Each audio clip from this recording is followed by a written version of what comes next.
So welcome back to my channel. This is going to be the last video in my November 3 days a week time capsule video series. I wanted this one to be about film, and I don't know, I just kind of wanted to chit chat about my top 4 on Letterboxd. And these are in no particular order, but these are just films that have inspired me the most and inspire my work. And it's just sort of what I feel like is like cinema at its finest. So I have a good variety of films for you. And obviously there are more films that I love and adore and I think about a lot and maybe pull inspiration from, but these I feel like are a good representation of what I want my work to look and feel like. So let's get started. Okay, this one should come as no surprise, but this is Donkey Skin by Jacques Demy. This one came out in 1970, and I think the first time I saw this was a few years ago, but the first time I heard about it was almost 10 years ago, and someone I worked with, it was when I first moved to LA and I was starting to make films and shooting on film and stuff. One of the girls I worked with, she was like, "Oh my God, have you seen Donkey Skin? I feel like you would love it. It's right up your alley." I took a French film class in college, and I was like, "No, I've never heard of it." Anyway, it is the most magical. It's so delicious in like all the ways. It's so visually beautiful, and that's like that's the through line with all of these, because similar to Anna Biller, she talks about film being like eye candy. I'm gonna read the synopsis. A fairy godmother helps a princess disguise herself so she won't have to marry her father, which sounds, it sounds crazy, but it's an old fairy tale, like morbid fairy tale. But the way Jacques Demy, all of his films are very bright and colorful, and it's very specific. It's all these like French New Wave films, and obviously he was with Agnes Varda, and I feel like all of their stuff is just so good. But his was very like bright, and this film in particular kind of opened my eyes to what film could be and how playful you could be with it. And talk about every frame of painting. Every frame in this film you could screenshot, and it's just absolutely gorgeous.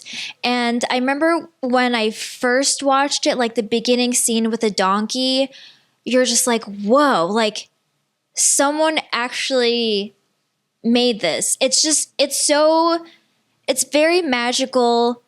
There's food involved, there's singing. She makes a cake in one of the scenes, so it's like perfect.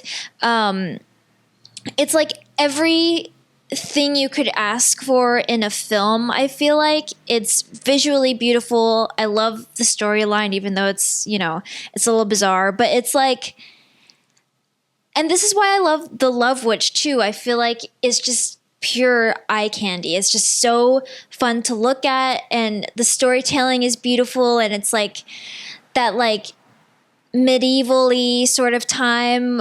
There are horses, and the costumes are so good, and the fairy godmother, and like it's so beautiful. It's so fun, and if you haven't seen it yet, you have to. I think you would get a lot of inspiration from it. It's just one of those films, for me, that's like a solid 5-star film. Okay, the next one I have here is The Tales of Hoffmann. This was directed by Michael Powell, Emmerich Pressburger, and this came out in 1951. A young poet named Hoffmann broods over his failed romances. First, his affair with the beautiful Olympia is shattered when he realizes that she is really a mechanical woman designed by a scientist. Next, he believes that a striking prostitute loves him, only to find out she was hired to fake her affections by the dastardly Dappertudo. Lastly, a magic spell claims the life of his final lover.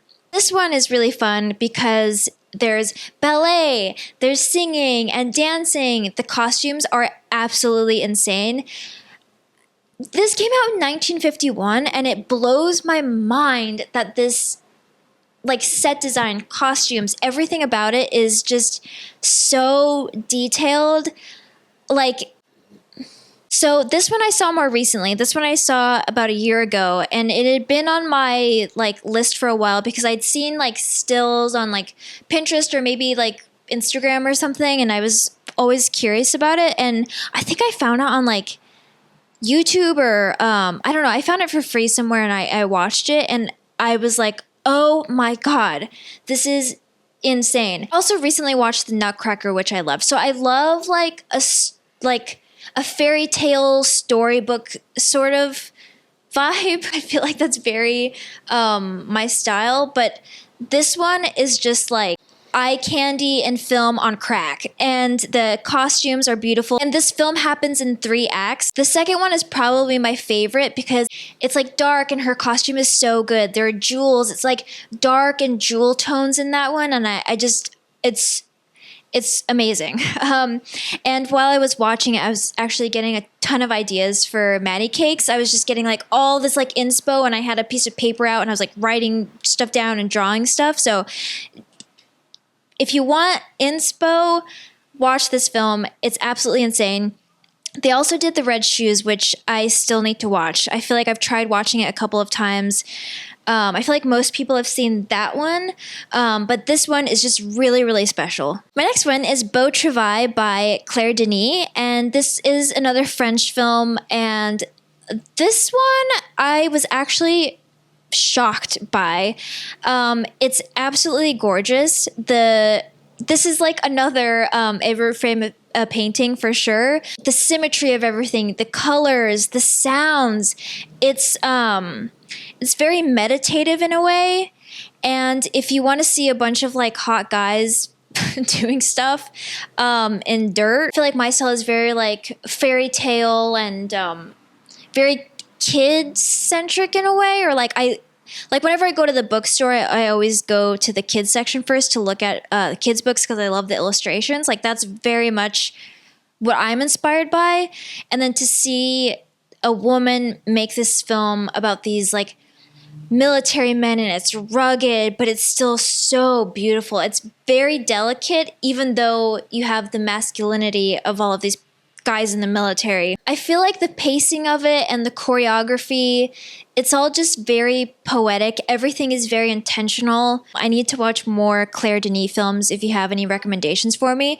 And also the cinematographer, also a woman, and they've worked on a lot of films together, which I think is really cool. And the last film on my top 4 is Tampopo, of course. It's by Juzo Itami, and this one came out in 1985, and he is a Japanese writer and director. He also made Supermarket Woman, which I have also seen on Criterion and loved it. It's like it's set in a supermarket. It's super quirky and fun, but Tampopo for me takes the cake. As you probably can tell, I love films that are visually beautiful, and this one is all about food. It's described as a ramen western, so it's a take on a spaghetti western, and it's like really fun. It's super playful, and all of the scenes are just decadent. Like colorful, bright, there's food, and like the story is really fun. I'll actually read the synopsis for you. A pair of truck drivers happen onto a decrepit roadside shop selling ramen noodles. The widowed owner, Tampopo, begs them to help her turn her establishment into a paragon of the art of noodle soup making. Interspersed are satirical vignettes about the importance of food to different aspects of human life. It's quirky,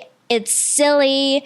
I love the sound design in it. I'm sure you guys have seen like stills and stuff on Instagram, but this one is also such a beautiful film, and I just love the playfulness of it. So this is all, yeah, all of these are 5-star films in my eyes and what I want my work to look and feel like.